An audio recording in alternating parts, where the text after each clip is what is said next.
तो ma'am doctor Salman. अच्छा, तो आज हम बात करने जा रहे हैं टीबी के बारे में। सबसे पहले तो मैं आप सब लोगों से माज़रत चाहता हूँ कि हमने इतने अरसे के बाद वीडियो बनाई है। हमारा बीच में आई थिंक 1 माह का या शायद इससे भी ज़्यादा का गैप पड़ गया है। तो इसकी वजह कुछ पर्सनल थी कि अभी मेरा जो अपना क्लिनिक है वो मैं कहीं शिफ्ट कर रहा हूँ, तो उसकी तैयारियों में लगा हुआ था। इसलिए मैं आप सब लोगों से माज़रत दोबारा करना चाहता हूँ कि मैं वीडियो नहीं प्रॉपर डाल सका।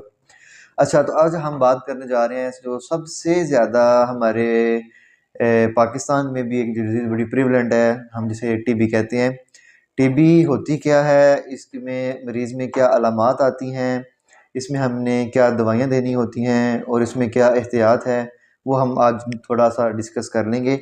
इसमें कुछ पहलू जो हैं वो अवाम की हदायत के लिए भी हैं और कुछ जो है हमारे डॉक्टर हज़रात हैं, उनसे भी मैं मुखातब होके तो उनको भी मैं बीच में इंशाल्लाह 1 से 2 ऐसा पॉइंट होगा कि जो उनको भी बड़ा मुफ़ीद साबित होगा इंशाल्लाह।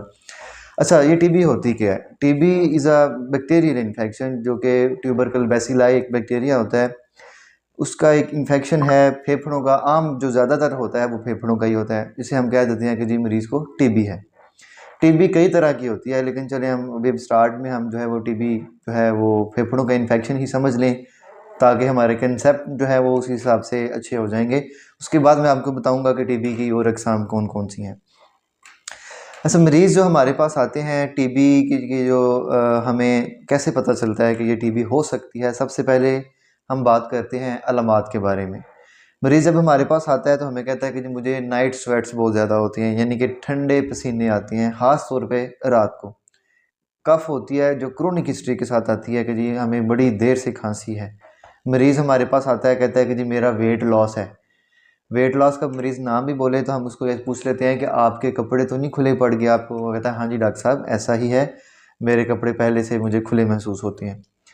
खांसी होती है, मरीज़ को बलगम आती है। सबसे ज़्यादा जो ज़रूरी बात है उसमें यह है कि जो स्पूटम जो है मरीज़ का वो ज़्यादा आना शुरू हो जाता है और वो रस्टी कलर का, कभी कभी ब्लड स्टेन्ड भी हो जाता है।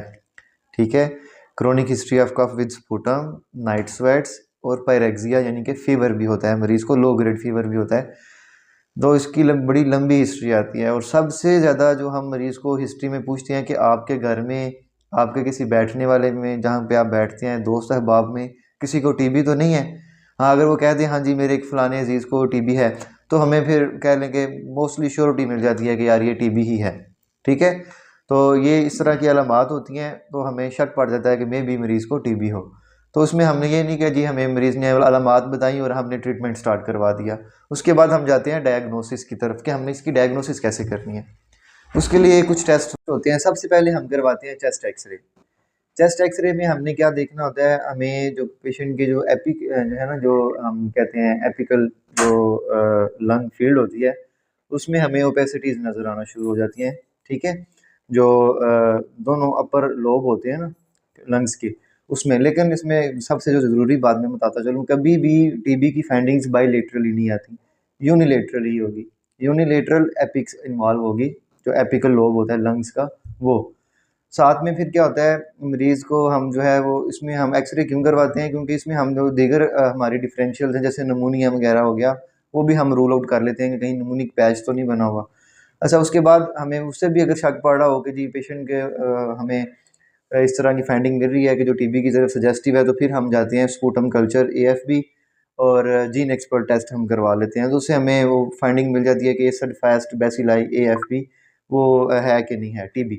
तो अगर वो भी पॉजिटिव आ जाए तो हमें फिर कंफर्म हो जाता है कि जी मरीज़ को टीबी है।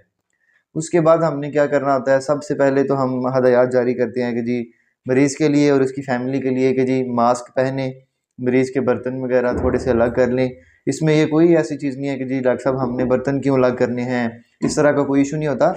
ये सिर्फ सेफ्टी के लिए होता है कि मरीज़ भी चलें सेफ़ रहे और उसके लवाहिकीन जो उसके दोस्त अहबाब हैं वो भी सेफ़ रहें। तो उस टीबी फैलती भी ऐसे ही है। ये कि रेस्पिरेटरी इन्फेक्शन है तो खांसी से आई, ड्रॉपलेट से फैल जाता है, सलाइवा से फैल जाता है, ऐसे ही इसकी ट्रांसमिशन होती है। सिर्फ इससे बचने के लिए हम मरीज़ को हदायत ये करते हैं कि काइंडली आप मास्क पहनें, थोड़े से बर्तन अलग कर लें, जो बलगम वगैरह आती है उसके डिस्पोजल के लिए कोई प्रॉपर इंतज़ाम कर लें, ऐसे नहीं कि हर जगह जाकर थूकते फिरें। तो कुछ हदायत सबसे ज़्यादा ज़रूरी हैं। उसके बाद इसका ना एक पूरा एक एटीटी हम इसको कहते हैं, एंटी टीबी थेरापी होती है। पूरा एक कोर्स होता है, इसमें मल्टीपल कम्बिनेशन ऑफ ड्रग्स है जो हम यूज़ करते हैं। पाकिस्तान में हम डॉट्स कहते हैं इसको, directly observed treatment short course होता है, DOTS डॉट्स में भी हम, हाँ यही होता है, directly observe treatment short course या थेरापी शॉर्ट कोर्स। तो इसमें क्या होता है कि जी अंडर सुपरविजन हम मरीज़ को 6 से 9 माह के लिए दवाइयाँ खिला देते हैं, ठीक है। अब इसमें कौन कौन सी दवाइयाँ होती हैं, उसमें मैं सिर्फ हल्का सा उनका सिर्फ नाम बताता चलता हूँ। उसमें आइसोनियाजिड होती है, राइफेम्पिसिन होती है, इथम्ब्यूटोल होती है और पायराजीनामाइड होती है। मोस्टली ये 4 जो हमारी फर्स्ट लाइन ड्रग्स हैं यही होती हैं। होता क्या है, जो मैंने अभी 4 नाम बताए हैं जो शायद आवाम को समझ में नहीं आएंगे, बट ये फार्मूला नहीं मैंने बताया। ये 4 जो दवाइयाँ होती हैं ये हमने 2 माह के लिए खिलानी होती हैं। उसके बाद सिर्फ 2 दवाइयाँ आइसोनियाजिड और रिफेम्पिसिन ये हमने 4 माह के लिए खिलानी होती हैं, ठीक है। मार्केट में मायरिन पी, फोर्ट, मायरिन पी के नाम से ये दवाइयाँ आम मिल जाती हैं, लेकिन वो भी आपको पता है कि डॉक्टर की हिदायत के मुताबिक नहीं इस्तेमाल करना चाहिए। क्यों? क्योंकि इसकी साइड इफ़ेक्ट प्रोफाइल बहुत ज़्यादा है। अक्सर मरीज़ों को जो है वो हेपेटाइटिस हेपेटाइटिस कह रहा हूँ, हेपेटाइटिस हो जाता है, जो कह लें कि जिगर की सोजश हो जाती है, कुछ मरीज़ों की जिल्द की रंगत बदल जाती है, कुछ आइज़ के रिलेटेड साइड इफ़ेक्ट आना शुरू हो जाते हैं, कुछ मरीज़ों को एनीमिया हो जाता है, कुछ मरीज़ों को पेरिफेरल न्यूरोपैथी यानी कि हाथ पाँव सुन्न पड़ जाते हैं। ये सारी जो मैंने अद्वियात बताई हैं उनके कुछ साइड इफ़ेक्ट्स हैं। इन पे मैं कोशिश करूँगा कि किसी दिन अलग से डिटेल में जो है वो 1-2 डिटेल से मैं साइड इफ़ेक्ट वगैरह भी डिस्कस कर लूँगा। जैसे इथम्ब्यूटोल एक मेडिसिन है, उसके आई रिलेटेड साइड इफ़ेक्ट बड़े ज़्यादा हैं, रेड ग्रीन कलर ब्लाइंडनेस हो जाती है। आइसोनियाजिड में भी हेपेटाइटिस मरीज़ को जो है ना वो जिगर की सोजश बहुत ज़्यादा हो जाती है, उसके LFTs डिरेंज हो जाते हैं, ठीक है, ड्रग इंड्यूस हेपेटाइटिस। तो ये सारी चीज़ें हमें मद्देनज़र रखते हुए मरीज़ को दवाइयाँ देनी चाहिए, ठीक है जी। अच्छा, इसके साथ में हमने मरीज़ को एक विटामिन बी देना होता है जो कि विटामिन B6 है, पायरिडॉक्सिन, ये भी हम साथ में एडिशन करवाते हैं। अच्छा, उसके बाद मैं भी चलें, ये तो ट्रीटमेंट का कोर्स हो जाता है सारा। अच्छा, उसके बाद मैं आपको बताता चलता हूँ TB की और एग्ज़ाम भी होती हैं। TB एब्डोमेन भी होता है, ठीक है, यानी कि वो TB इन्फेक्शन जब पेट में चला जाता है, simple TB abdomen, TB peritonitis. अच्छा, उसके बाद TB मेनिंजाइटिस भी होता है, यानी कि जो दिमाग की इर्द गिर्द जो झिल्लियाँ हैं जो हमारे दिमाग को सराउंड करती हैं उसमें भी इन्फेक्शन इन्वॉल्व हो जाए तो TB मेनिंजाइटिस हो जाता है। उसके बाद अगर दिल की जो लेयर्स हैं वो भी इन्वॉल्व हो सकती हैं, जो हम TB पेरिकार्डाइटिस कहते हैं। तो इसमें ट्रीटमेंट कोर्स वेरी कर जाता है। जो हम पल्मों की इन्फेक्शन में जो देते हैं दवाइयाँ वो 6 से 9 माह तक देते हैं, जो दिमाग की होती है उसमें हम 12 माह के लिए दे देते हैं। तो वो डिपेंड करता है मल्टीपल फैक्टर्स पे।